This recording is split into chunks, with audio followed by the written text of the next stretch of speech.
Hi guys, मेरे YouTube channel पर आपका हार्दिक स्वागत है। तो पिछली वीडियो तक हम देख चुके थे कि प्यूबर्टी पर जो है 60,000 से 80,000 मतलब 60,000 to 80,000 प्राइमरी फॉलिकल बचती हैं are left in each ovary, प्रत्येक ओवरी में।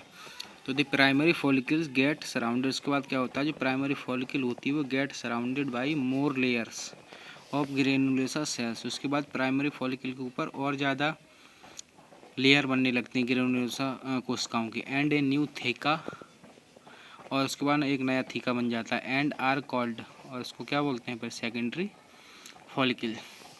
ये सेकेंडरी फॉलिकल सून ट्रांसफॉर्म इनटू ए टर्सरी फॉलिकल। उसके बाद जो सेकेंडरी फॉलिकल होती है वो बहुत जल्दी ही टर्सरी फॉलिकल में कन्वर्ट हो जाती है, which is characterised by a flood filled cavity called antrum. ये बहुत पूछा जाता है कि एंट्रम किस में पाया जाता है, तो किस में पाया जाता है, ये टर्सरी फॉलिकल में। The theca layer is organised into an inner theca interna, जैसा कि नाम है इनर, तो नाम दे दिया थीका में इंटरना, क्योंकि इंटर मीन्स अंदर की तरफ, मतलब इंटरना का सेंस अंदर से है। एंड एन आउटर, आउटर का नाम दे दिया थीका एक्सटर्ना, क्योंकि एक्सटर्नल मीन्स बाहर का होता है।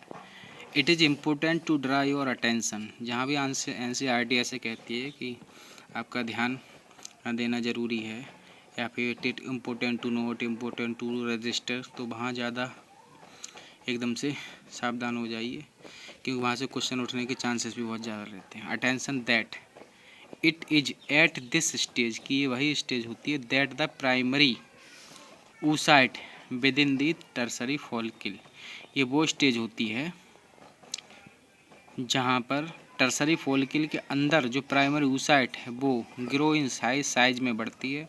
एंड कंप्लीट्स, और पूरा करती है, इट्स फर्स्ट म्यूटिक डिवीजन, अपना पहला म्यूटिक डिवीजन को पूरा करती है। ये वो स्टेज होती है।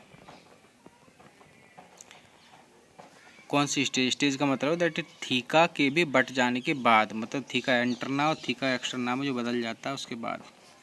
It is an unequal division, ये एक अनइक्वल डिवीजन होता है। कैसा होता है? अनइक्वल डिवीजन होता है, resulting in the formation of a large haploid secondary oocyte। इसमें क्या बनता है? एक लार्ज बड़ा सा हैप्लॉइड सेकेंडरी oocyte बनता है, and A टिनी first polar body. इसी वजह से अनइक्वल डिवीजन कहा है, क्योंकि जो सेकेंडरी oocyte होता है वो बड़ा होता है, और जो पोलर बॉडी होती है, फर्स्ट पोलर बॉडी, वो बहुत छोटी सी होती है। Figure 3.8b, figure 3.8b, figure 3.8b में दिखाया गया है। इसमें ये दूसरे वाला जो फिगर है इसको डिटेल में अभी समझते हैं। दी सेकेंडरी oocyte, और जो सेकेंडरी oocyte जो होती है, रिटेंस bulk of the nutrient rich cytoplasm. उसमें ऐसा साइटोप्लाज्म होता है जो न्यूट्रिएंट रिच होता है ऑफ द प्राइमरी oocyte का। अभी कह रहा है can you think of any advantage for this, वो कहता है कि इस बात का कोई एडवांटेज है क्या?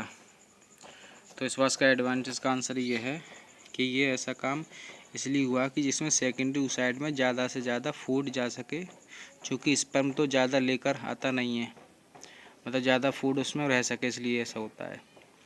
जायगोट के क्लीवेज में फूड की ज़रूरत पड़ेगी ना बाद में, क्योंकि जायगोट का जब क्लीवेज होता है तो उसमें फूड की ज़रूरत पड़ती है, तो इसलिए ऐसा होता है फूड का रिजर्वेशन।